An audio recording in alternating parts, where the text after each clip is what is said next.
Good morning. Welcome to Norwich District Historical Society's Lunch and Learn for Christmas 2020. My name is Clement Clark Moore, and I've been asked to introduce this Lunch and Learn as it is a performance of a little poem I wrote.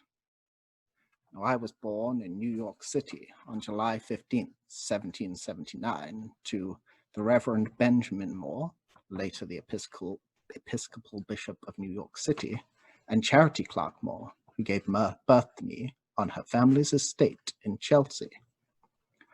I married Catherine Elizabeth Taylor in 1813, and we had 9 children. I wrote the poem A Visit from St. Nicholas for my own children on a snowy winter's day in 1822, during a shopping trip on a sleigh. A friend of mine, Harriet Butler, copied the poem, and the next year she sent it to the New York Sentinel, where it was published anonymously on December 23rd, 1823. Well, I was a scholar of classical literature. I didn't want to be associated with such unscholarly verse as this. But after 20 years, so many publishers and other people had acknowledged my authorship that I thought it best to include it in an anthology of my poems that I published in 1844. After all, my children did insist. I know some of your modern scholars have tried to deny my authorship of the poem in favor of Major Henry Livingstone Jr. Well, I wish they tried harder in my lifetime. Found it quite embarrassing that people attributed this little trifle to me. Nevertheless, I suppose it is now one of my most famous poems. It's been put to music many times and been put on this new film technology. But now here is another one from Norwich District Historical Society up in Canada. I hope you will enjoy it.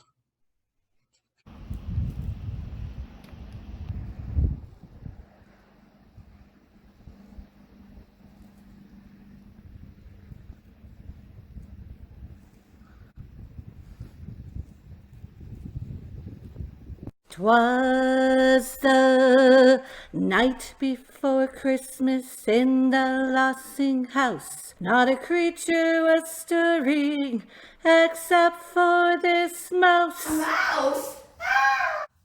Not stirring? Ha! I moved into this house just after Peter Lossing built it in 1810, and I've never had a decent night's sleep. What with all Peter's family and all the other Quakers he invited to stay when they were building their own homes? One night he had 38 people staying in this little house. What with all the snoring and coughing and farting, I couldn't get any sleep. And the smell of all those unwashed feet. What's a self-respecting mouse supposed to do about that? The stockings were hung by the hearth with care, in hopes that St. Nicholas soon would be there. The children were nestled all snug in their beds, while visions of sugar plums danced in their heads. Hi everyone, here I am in the Norwich Museum kitchen. You can rent this kitchen for functions when the pandemic gets over. In the poem, "'Twas the Night Before Christmas," it says, "While visions of sugar plums danced in their heads." A dancing plum coated in sugar dancing? Really? Why would children be dreaming of that? And why would the sugar plum fairy be chosen to rule the land of sweets in the Nutcracker? I have no idea what a sugar plum is. Well, I went on Google, and after much Googling, I'm not a lot clearer in the definition. By the 16th century in England, the word referred to almost anything sweet and round, such as a poached fruit or a confection of minced and dried fruit rolled in nuts. But the word sugar plum was also often used interchangeably with the term comfit, defined in the Oxford English Dictionary as a sweet consisting of a nut, seed, or other center coated in sugar. And such confections are produced in an incredibly labor and time-intensive process called panning, where layer after layer of sugar is poured over a nut or a seed and allowed to harden.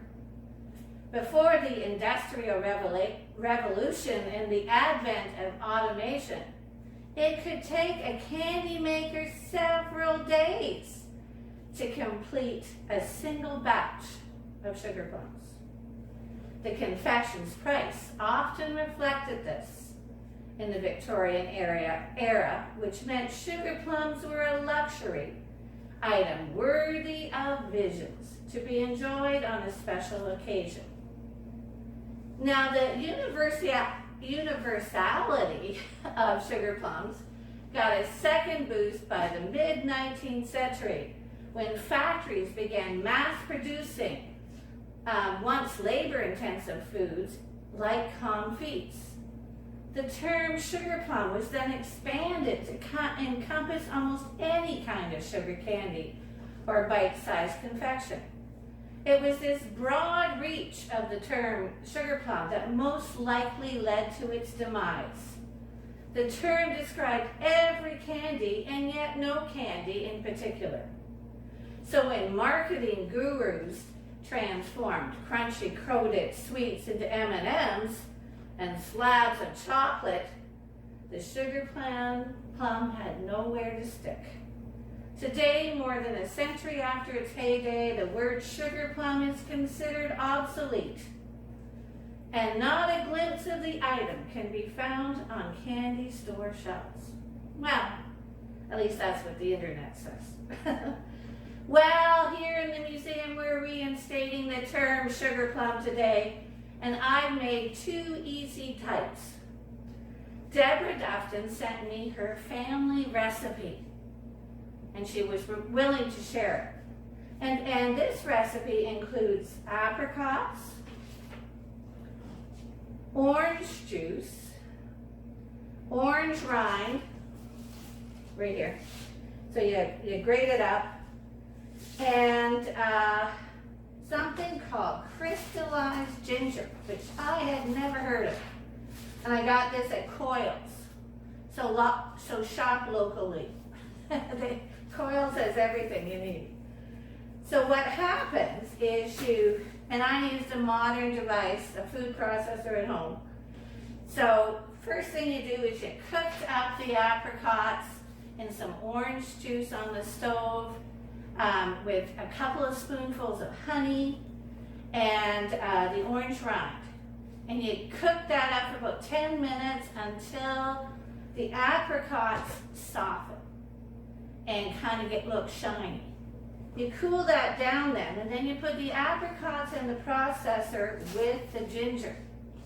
And you come up with this paste, which is right here. And this paste tastes amazing. It is, I was completely surprised. So you take a spoonful of the paste, and you drop that paste into some coconut, which I have here, and you mix it in, the coconut into this paste, and then you roll it up into a ball about the size of a plum. And then you put this in some icing sugar, and coat it in icing sugar, and they look something like this. And great, they taste awesome. Now, the other sugar plum, and you can store these will last in a cool place for over a month, they said.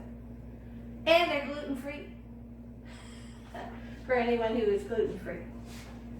The other sugar plum I'm going to talk about is a more authentic type, which involves dried fruit, seeds, and nuts. So this recipe came off is said to be a staple of a Canadian prairie Christmas, because I got it off the internet on Canada Foodie site. So it has almonds, and you don't have to cook this at all. So you dump the almonds into the food processor along with apricots and prunes, and I added some cranberries because I couldn't find figs. They said figs. Figs would be really good. But I think you could add almost any dried fruit into this, and it would mix up pretty well. So you mix up that, all the fruits in a food processor. Then you're going to get some seeds. So, anise, which smells like licorice. Just, yeah, if you like licorice. And fennel seed and caraway seed. And I grinded this in my little coffee grinder. Now it also said to put cardamom seed in, ground cardamom. Well, to buy a little jar of cardamom like this is over $12. So I thought, forget the cardamom. I added a little bit of nutmeg instead, and I always change up my recipes depending on what I have in my cupboard. And I'm sure that's what they did in pioneer days. So mix that up, then you add the seed, ground seed to the ground up fruit, and you end up with something that looks like this. So when you taste it, it kind of reminds you of Christmas cake or Christmas plum pudding, something like that. So you take a spoonful of this and make it into a nice ball. Again, I've cooled it off, and make it into a nice ball and roll it in some sugar, coated sugar, and you coat them up with, I used some brown sugar and white sugar together.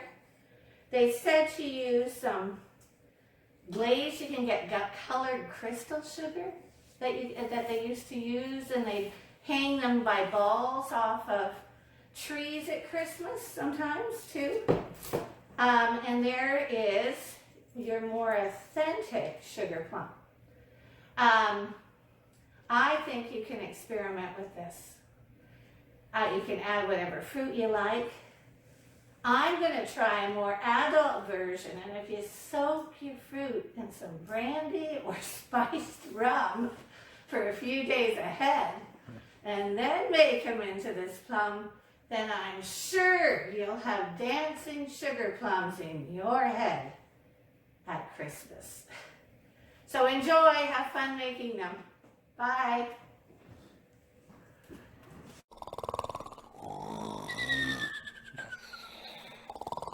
And Mama in her kerchief and Pa in his cap had just settled down for a long winter's nap. When out on the lawn there arose such a clatter, Pa sprang from his bed to see what was the matter. Away to the window he flew like a flash, tore open the shutters and threw up the sash. The moon on the breast of the new fallen snow gave the luster of midday to objects below, when, what to my wondering eyes should appear but a miniature sleigh and 8 tiny reindeer.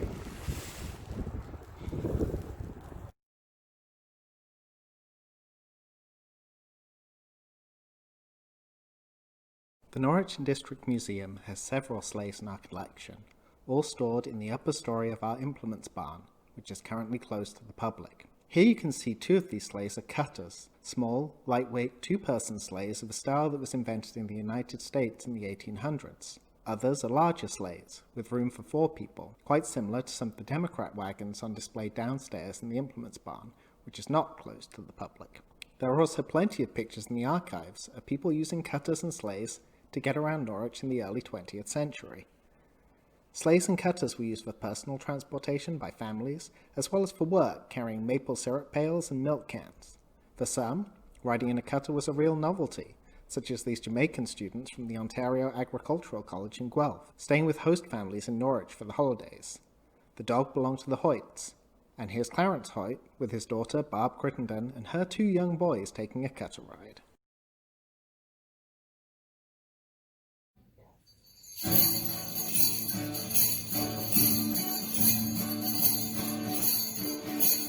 Dancing through the snow in a white horse open sleigh. Oh, let me go. Laughing away. Ho, ho, ho. Carols on the hill, making spirits bright. What's that in this crowd sing the songs of tonight? Oh, jingle bells, jingle bells, jingle bells. Everybody. Oh, what fun it is to ride in a one-horse open sleigh. Hey! Jingle bells, jingle bells, jingle all the way. Oh, what fun it is to ride in a one-horse open sleigh. Well, a day or two ago, I thought I'd take a ride and see Miss Fanny Bright. Sing it by my side. The horse was lean and lame. His fortune was its lot.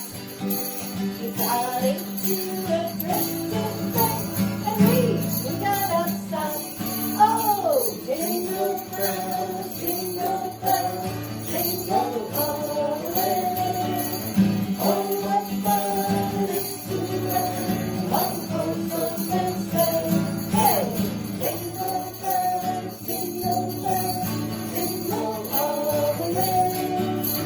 Oh, what fun it is to ride in a one-horse open sleigh.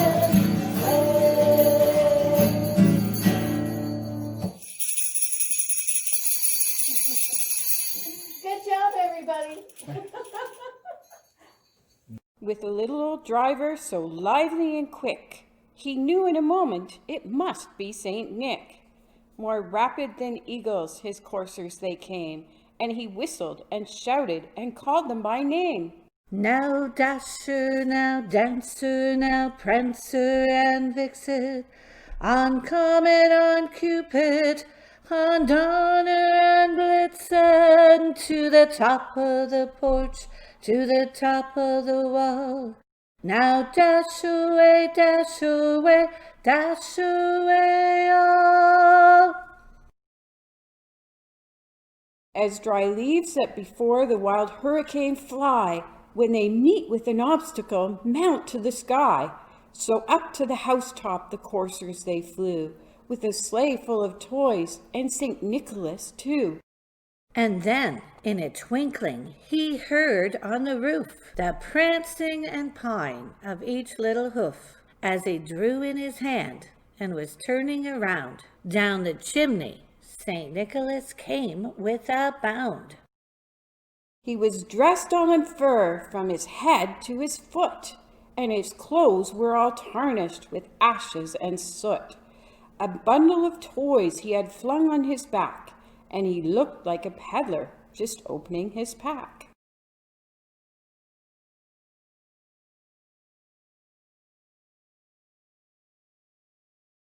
In the Norwich Museum toy collection, there are over 40 boxes and dozens of larger items comprising over 500 objects from the 200-year history of Norwich Township. Our toy collection includes dolls, such as a set of 5 Darling Dions representing the first quintuplets known to have survived to adulthood, bowling balls, train sets, and more. This summer, with the museum closed and with our low visitor numbers after reopening, one of our summer students, Taylor Ross, chose the toy collection as her project while she was working for us through the Young Canada Works program. In just under 3 months, she catalogued all of the toy boxes in our system, over 500 items. But that was just the boxes. We shall have all of the loose toys, including table hockey sets, rocking horses, sleds, tricycles, and more left to do. Chances are, though, if you're interested in the history of toys, we'll have something that you would like to see. Let us know and come and visit in the new year. His eyes, how they twinkled, his dimples, how merry. His cheeks were like roses, his nose like a cherry. His droll little mouth was drawn up like a bow, and the beard of his chin was as white as the snow. The stump of a pipe he held tight in his teeth, and the smoke it encircled his head like a wreath. He had a broad face and a little round belly that shook when he laughed like a bowl full of jelly. He was chubby and plump, a right jolly old elf, and he laughed when he saw him in spite of himself.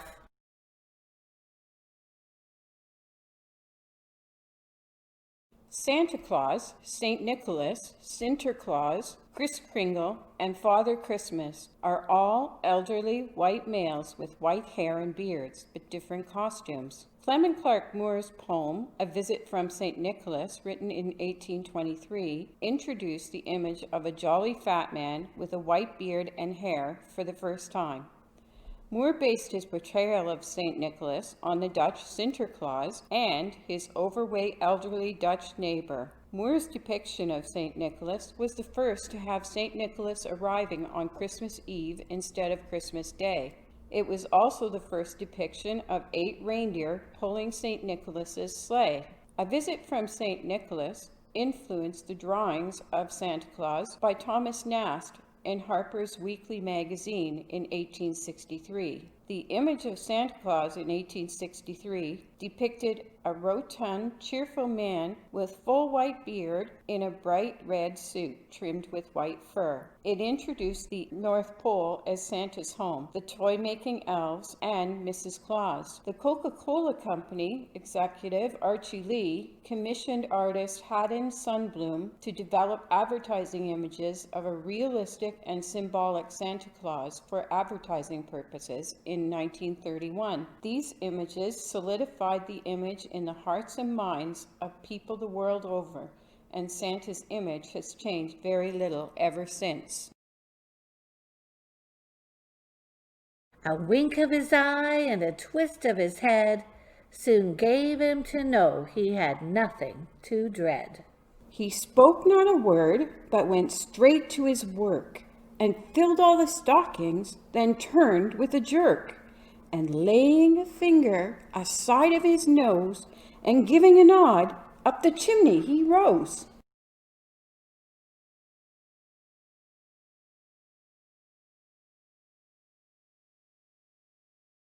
Oh, man. Oh, my back. Oh, yeah. Oh.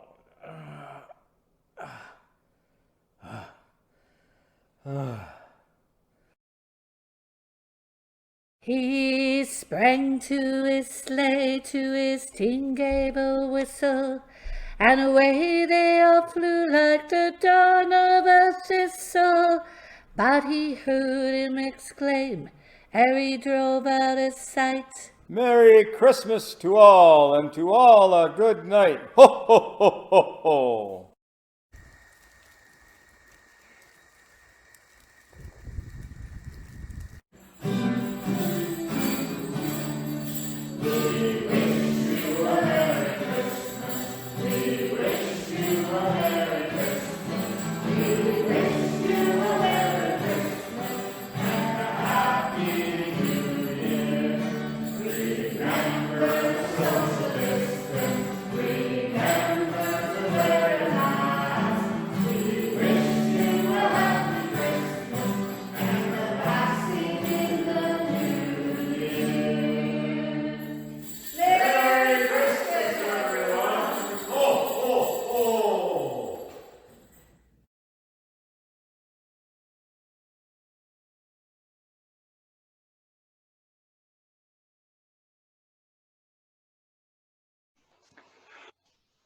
I hope you all enjoyed that performance of A Visit from St. Nicholas by me, Clement Clark Moore.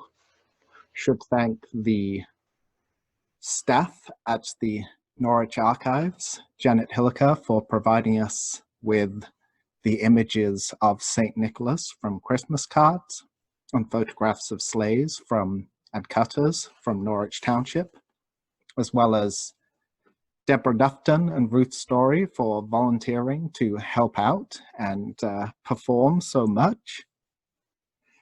A video of this performance will be going up on Facebook and YouTube, so you can tell all your friends who missed it about what they can expect, and get together to watch it on Christmas Eve. We are hoping to have some more lunch and learns in the new year, either online or small scale in person if that proves possible, but keep an eye out for that, probably not earlier than February. If anyone has any questions, you can post them as Facebook comments, or if you're in the Zoom, you can say something in the Zoom chat. I'll give you a minute for the live stream to catch up. But if not, Merry Christmas, and we hope to see you in the new year.